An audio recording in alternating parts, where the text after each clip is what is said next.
ভোটারদের সুবিধার্থে ভোট কেন্দ্রের ডেটাবেস তৈরির প্রস্তুতি শুরু করেছে রাজ্যের সিইও দপ্তর। বুথ প্রতি 1200 ভোটার রাখার লক্ষ্যমাত্রা আগেই নিয়েছিল নির্বাচন কমিশন। এজন্য প্রায় 14,000 বুথ বাড়তে পারে। এই ডেটাবেসে বুথগুলোর সঠিক অবস্থান, কাঠামো এবং সুযোগ সুবিধার স্পষ্ট রেকর্ড রাখা থাকবে।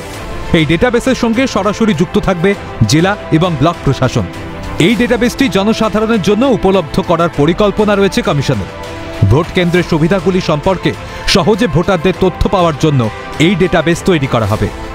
নজর দেওয়া হচ্ছে বুথগুলোতে র্যাম্প, দরজা, জালনা, বিদ্যুতের সুবিধা, পানীয় জল, শৌচাগারের ওপর।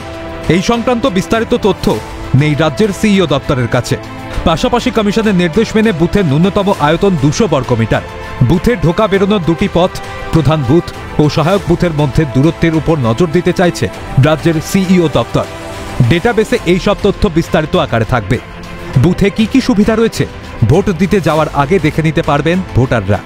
একইভাবে সিইও দপ্তরের নজরে পুরনো বুথগুলোও রয়েছে। সূত্রে খবর, পুরনো বুথগুলিতে কাঠামোগত পরিবর্তন বা মেরামতের জন্য ব্যয়ের পরিমাণ সম্পর্কে স্পষ্ট তথ্যের অভাব রয়েছে। নির্বাচনী ব্যয় বৃদ্ধি পেলে এবং নতুন বুথ বা পুরনো বুথের কাঠামোগত উন্নতির জন্য অতিরিক্ত বরাদ্দের প্রয়োজন হলে কমিশনকে সঠিক তথ্য দেওয়া কঠিন হয়ে পড়ে। সীমাবদ্ধতা কাটিয়ে পুরোপুরি স্বয়ংসম্পূর্ণ হতে চাইছে রাজ্যের সিইও দপ্তর। এদিকে বাংলায় এসআইআর আবহের মধ্যেই এবার দিল্লিতে এসআইআর বিজ্ঞপ্তি জারি হলো। বাংলার মতোই দিল্লির ক্ষেত্রে বেস ইয়ার ধরা হয়েছে 2002-কে। বুধবার এই সংক্রান্ত নির্দেশিকা জারি করেছে দিল্লির সিইও দপ্তর। এমন নির্দেশিকা ঘিরেই বিতর্ক দানা বেঁধেছে। এখনো পর্যন্ত বিহার ও বাংলার মতো দুটি ভোটমুখী রাজ্যে এসআইআর হয়েছে বা প্রক্রিয়া শুরু হয়েছে। চলতি বছরের শেষে বিধানসভা নির্বাচন বিহারে, বাংলায় ভোট পরের বছর। বিতর্কের সূত্রপাত ঠিক এই জায়গা থেকেই। ভোটমুখী বিহার, বাংলায় আগে এসআইআর হলে দিল্লির ক্ষেত্রে কেন একই ফর্মুলা প্রয়োগ হবে না?